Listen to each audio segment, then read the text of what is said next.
Bible में इब्राहिम इब्राहिम जिसे अंग्रेजी में अब्राहम कहा जाता है, एक प्रमुख और महत्वपूर्ण पात्र है। उन्हें विश्वास का पिता, फादर ऑफ फेथ कहा जाता है और वे यहूदी, ईसाई और इस्लामी धर्मी में एक केंद्रीय हस्ती है। बाइबल में उनकी कहानी मुख्य रूप से उत्पत्ति पुस्तक में वर्णित है।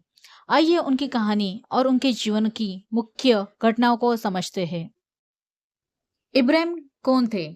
इब्राहिम का जन्म ऊर नामक स्थान पर हुआ, जो मेसोपोटामिया क्षेत्र में था। उनका मूल नाम अब्राम था, जिसका अर्थ है उन्नत पिता। बाद में परमेश्वर ने उनका नाम इब्राहिम रखा, जिसका अर्थ है बहुतों का पिता। इब्राहिम को परमेश्वर ने यह वादा किया था कि उनकी संतानें इतनी अधिक होंगी जितने आकाश में तारे। उत्पत्ति ग्रंथ में हम लोग देखते हैं उत्पत्ति 12:25 में इब्राहिम की कहानी के बारे में। उत्पत्ति ग्रंथ 12:1-3 परमेश्वर ने इब्राहिम को किस तरीके से बुलाया। परमेश्वर ने इब्राहिम को ऊर छोड़कर कनान की भूमि पे जाने का निर्देश दिया।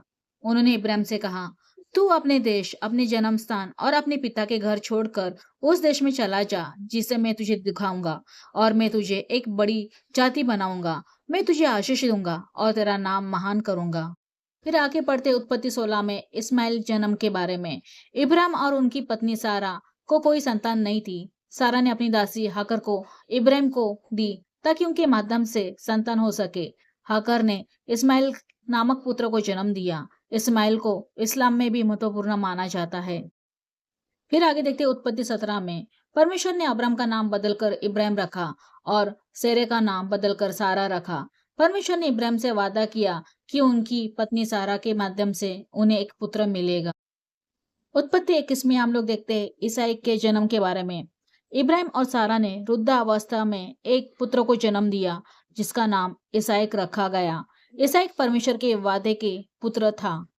फिर आगे देखते उत्पत्ति 22 में परमेश्वर ने इब्राहिम की परीक्षा ली और उनसे कहा कि वे अपने पुत्र इसहाक को बलिदान करें।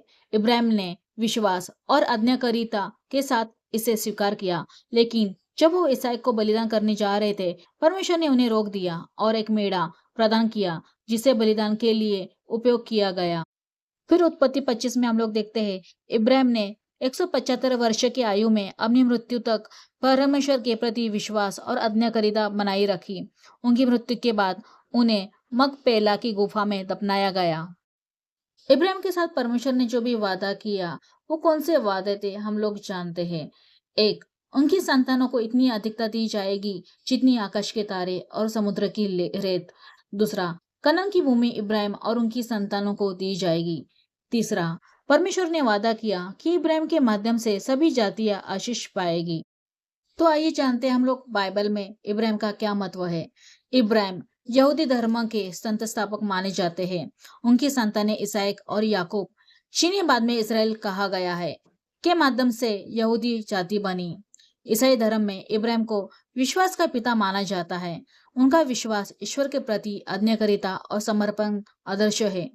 इस्लाम में इब्राहिम को एक प्रमुख नबी माना जाता है। उनके पुत्र इस्माइल को इस्लामी परंपरा में महत्वपूर्ण स्थान दिया गया है। जैसे इब्राहिम की कहानी में विश्वास, धैर्य और ईश्वर के प्रति समर्पण का आदर्श है, उनकी जीवन यात्रा में हमें सिखाती है कि जब हम परमेश्वर पर विश्वास करते हैं और उनके मार्गदर्शन का पालन करते हैं, तो वो हमें आशीष देता है और हमारे जीवन को महान बनाता है।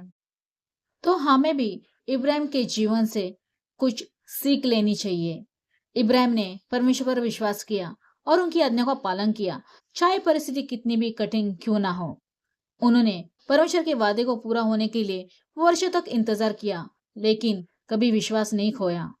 उन्होंने अपने पुत्र को बलिदान करने के लिए तैयार होकर परमेश्वर के प्रति पूर्ण समर्पण दिखाया। अगर आपने भी इब्राहिम की तरह आशीष स्वीकार किया है, तो कमेंट बॉक्स में आमीन टाइप कीजिए। आमीन।